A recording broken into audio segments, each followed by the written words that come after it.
Bab 222, Langkah Pertama Masa Depan. Diunggah oleh Baca Suara. Jangan lupa like dan subscribe, agar kami makin semangat upload lebih banyak. Grey Point of View. Banyak yang berubah setelah kecelakaan Cecilia di sekolah. Segalanya tidak sedrastis yang ditakutkan Nico setelah rahasia teman kami terungkap, sekilas, setidaknya. Terlepas dari oligarki kasar yang kami alami, kami masih memiliki hak-hak dasar. Para penegak tidak bisa begitu saja mengambil Cecilia dan menyimpannya untuk tujuan apapun yang mereka miliki di toko, tetapi mereka pada dasarnya dapat memaksa Cecilia untuk menghadiri sesi di fasilitas pemerintah terdekat untuk tes, dengan kedok membantu dia mengendalikan kemampuannya. Petik 2. Masalah lain adalah bahwa Cecilia adalah anak yatim seperti Nico dan saya. Dengan tidak adanya wali yang sah setelah kepala sekolah Wilbeck meninggal, lebih dari satu kali orang yang dianggap kaya atau berkuasa memperluas keinginan mereka untuk mengadopsi dia. Saya ingin mengatakan bahwa saya ada di sana untuk membantu teman saya ketika dia mengalami tekanan dan kesulitan yang timbul karena berada di bawah sorotan, tetapi itu akan bohong. Dengan Nico di sisinya, yang menjadi sandaran bagi Cecilia, dengan cepat jelas bahwa mereka telah menjadi lebih dari sekadar teman. Sementara saya pikir reaksi awal saya terhadap hal ini akan menjadi tidak nyaman pada kenyataan bahwa dua teman masa kecil saya berada di jalan untuk menjadi kekasih, saya sebenarnya senang untuk mereka. Sulit bagiku untuk menunjukkan itu, karena aku hampir tidak pernah bersama mereka. Pelatihan dengan Lady Vera menjadi lebih intensif ketika saya bertemu dan bahkan melebihi harapannya sendiri. Dia memiliki wewenang untuk mengizinkan saya melewatkan sebagian besar kelas saya karena regimen pelatihannya sendiri beberapa kali lebih intensif daripada akademi sehingga kehidupan sosial dan masa muda saya terganggu. Jika saya tidak berlatih atau bertanding, saya belajar etiket dan pengetahuan dasar yang diperlukan agar ujian tersebut bahkan memenuhi syarat untuk menjadi raja. Ternyata, Anda tidak hanya bisa menjadi pejuang yang baik, Anda membutuhkan kecerdasan dan karisma untuk menarik warga negara Anda. Ketika berada di bawah pengawasan penuh Lady Vera dan tim pengajar yang didedikasikan untuk memastikan saya memiliki kesempatan berjuang untuk menjadi raja, saya mengetahui bahwa peran itu lebih mirip dengan maskot yang dimuliakan daripada sebagai seorang pemimpin. Tetap saja, aku membutuhkan kekuatan dan suara yang datang dengan posisi itu.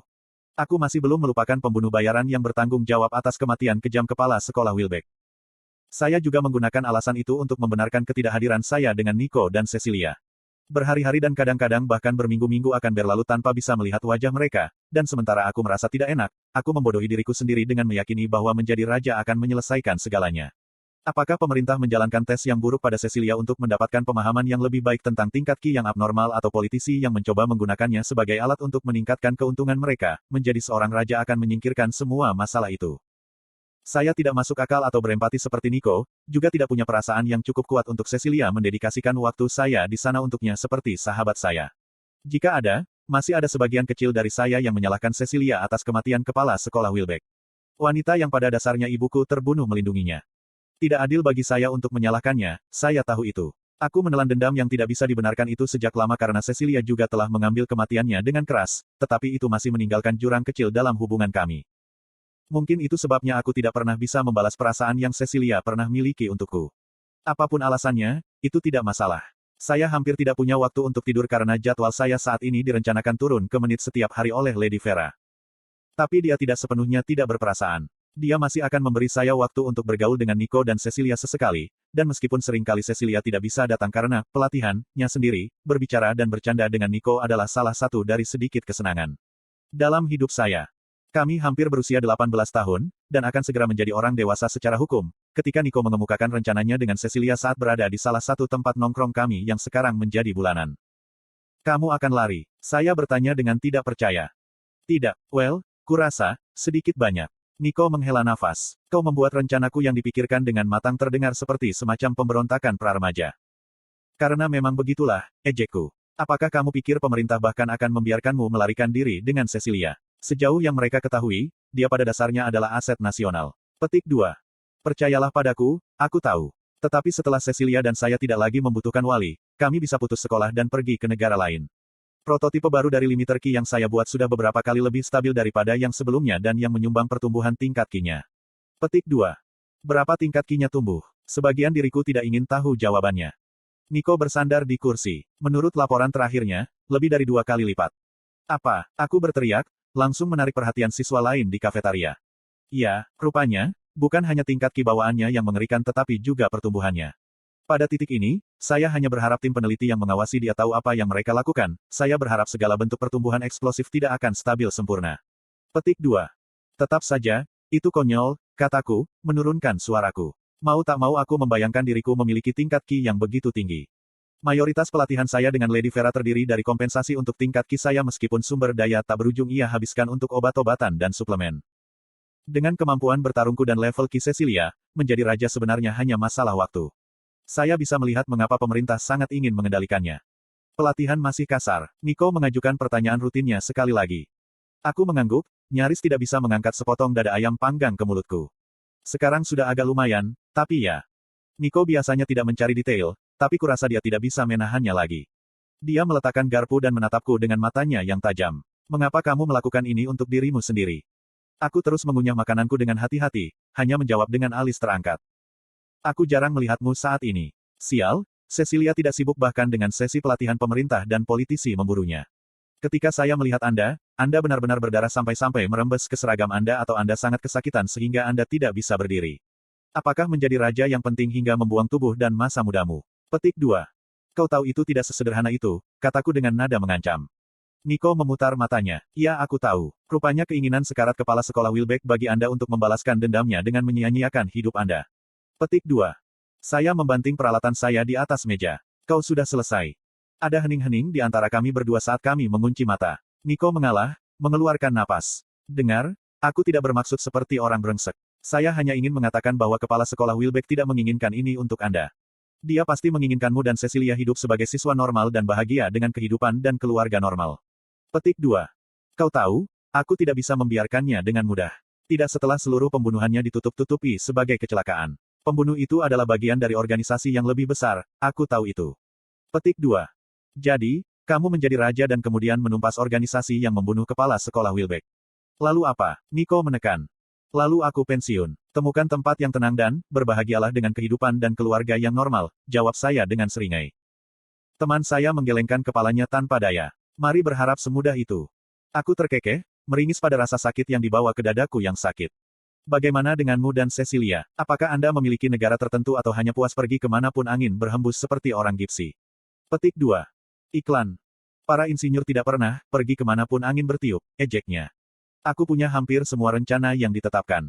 Dan semuanya legal, hanya, tidak penting. Petik 2.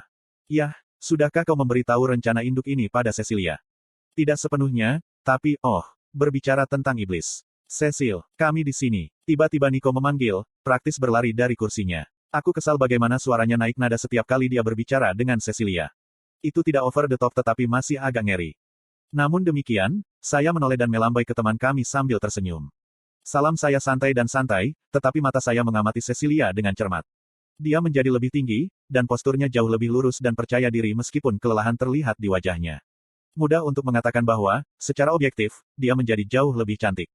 Apakah ini karena latihannya yang ketat membentuk tubuhnya menjadi sosok yang lebih feminin atau karena gen bawaannya mulai membuahkan hasil seiring bertambahnya usia, dia menarik perhatian sebagian besar siswa laki-laki di sekitarnya.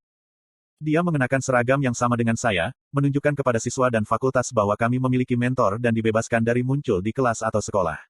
Itu adalah versi yang lebih mewah dari yang dikenakan siswa normal, dihiasi dengan hiasan emas dan kancing yang cocok. Saya pikir itu selalu tampak aneh pada saya, tetapi pada Cecilia, itu membuatnya tampak seperti seorang bangsawan yang langsung keluar dari dongeng. Cecilia balas tersenyum pada kami sebelum duduk di seberangku di sebelah Nico. Sudah lama, Gray, katanya, merapikan blazernya. Dia menatapku dengan mata lelah. Bagaimana pelatihan untukmu? Sudah berjalan baik, jawab saya dengan canggung. Apa kabar? Cecilia selalu menjadi gadis yang pendiam, tetapi semakin jarang melihatnya, membuat interaksi kami semakin tegang dari biasanya. Tetap saja, dia adalah gadis yang lembut dan tidak mementingkan diri sendiri, cukup tanpa pamrih untuk mengatakan bahwa dia baik-baik saja ketika, meskipun fisiknya membaik, kejiwaannya tampaknya berada di puncak kehancuran. Di sini, Cecil, saya menyimpan beberapa makanan favorit Anda sebelum semuanya habis. Nico mendorong nampan makanan yang tidak disentuh ke arahnya dan aku menyaksikan ketika dia memaksakan senyum dan praktis mendorong medley makanan laut yang krem ke tenggorokannya. Untuk seseorang yang sangat pintar, Nico tidak tahu apa-apa.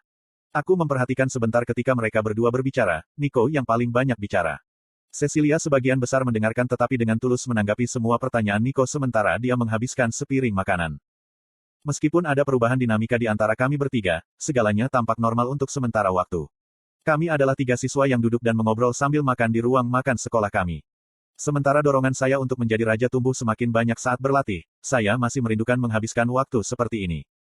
Hanya ketika Nico menyebutkan rencananya untuk melarikan diri dari negara itu segalanya mulai berjalan ke selatan. Ekspresi Cecilia mengeras, ke titik di mana dia hampir terlihat takut. Nico, kurasa kita tidak seharusnya membicarakan itu di sini, kata Cecilia, melihat sekeliling. Nico mengangkat alisnya. Ayo, Cecil, bukannya kita benar-benar melarikan diri. Kami diizinkan secara hukum untuk pergi ke negara lain, Anda tahu. Petik 2. Tetap saja, suara Cecilia menghilang saat dia terus mengamati sekeliling kita. Saya melihat jam yang diikatkan ke pergelangan tangan saya dan bangkit dari tempat duduk saya. Waktuku habis. Saya lebih baik kembali ke tanah Lady Vera sebelum dia menggandakan regimen saya untuk sisa hari itu. Petik 2. Kami akan mengantarmu ke mobil. Nico bangkit dan Cecilia mengikuti. Kami bertiga berjalan keluar dari ruang makan dan masuk ke serambi yang masih penuh dengan siswa saat istirahat makan siang. Mata tertuju pada Cecilia dan aku karena seragam kami, tetapi kami bertiga mengabaikan tatapan iri di sekitar kami dan berjalan keluar menuju sore yang suram yang tampaknya mencerminkan bagaimana perasaanku. Nico mungkin satu-satunya dari kami bertiga yang tetap normal dan agak tidak tahu. Saya tidak pernah mengatakan kepadanya tentang ditangkap dan disiksa, dan saya yakin Cecilia menahan sedikit pengalamannya di fasilitas pelatihan pemerintah yang tidak mengizinkan orang luar. Namun, kami berdua mungkin membutuhkan seseorang seperti Nico di grup kami. Meskipun menjadi yatim seperti kami semua dan kehilangan kepala sekolah Wilbeck, Nico tetaplah Nico. Terlepas dari ciri-cirinya yang tajam dan kepintarannya yang sering membuat kami berdua bermasalah, ia cerdas dan optimis.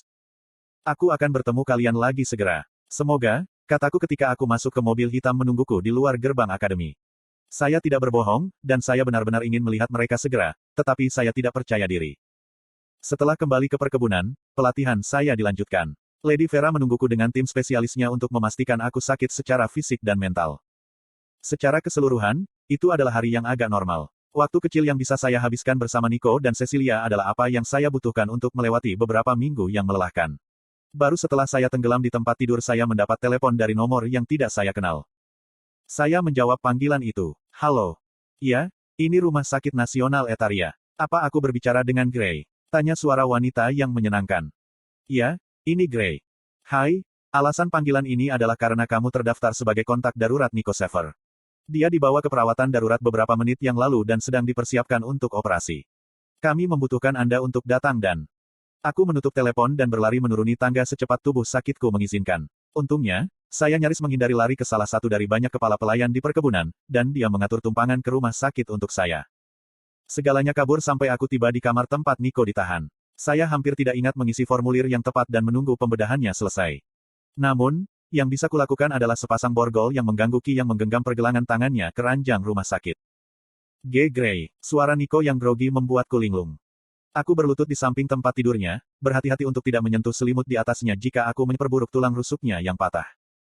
Nico, ya, itu Gray. Aku di sini, kataku, sambil berbisik. Apa yang terjadi, sobat?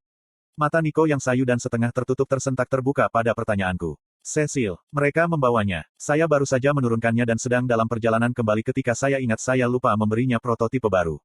Petik 2. Apa? Aku berseru, tanpa sengaja mengguncang tempat tidur. Teman saya meringis dan mengambil waktu sejenak untuk mengatur napas sebelum berbicara lagi. Aku melihat mereka mendorongnya ke dalam mobil. Dia tidak sadar. Petik 2. Siapa yang membawanya? Nico. Nico, yang mencoba menyesuaikan diri, akhirnya menyadari bahwa dia diborgol ke tempat tidur. Dia menggigit bibirnya saat dia mengutuk pelan. Menutupi matanya dengan lengannya, dia menghela nafas bergetar. Itu adalah tim penegak. Pemerintah kami sendiri yang membawanya. Petik 2.